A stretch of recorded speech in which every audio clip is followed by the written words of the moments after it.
আমরা দেখতে পাচ্ছি আজকে মহেশতলা রবীন্দ্রনগরের যে অবস্থা, সেখানে গোষ্ঠী সংঘর্ষ বলা হলেও বলতে কোনো দ্বিধা নেই যে হিন্দুরা আক্রান্ত, সেখানে হিন্দুদের জীবন বিপন্ন সেই সমস্ত জায়গাগুলোতে।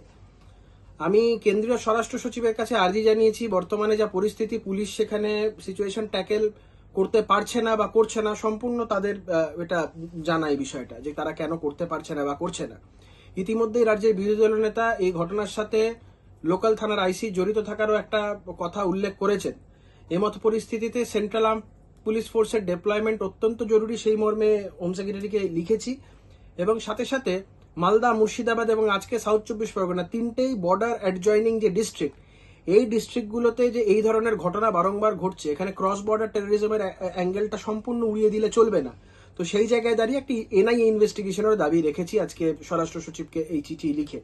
আমি আশা করব স্বরাষ্ট্র সচিব, কেন্দ্রীয় সরকার এই বিষয়ে হস্তক্ষেপ করবেন এবং পশ্চিমবঙ্গের হিন্দু বাঙালিদের রক্ষা করবেন।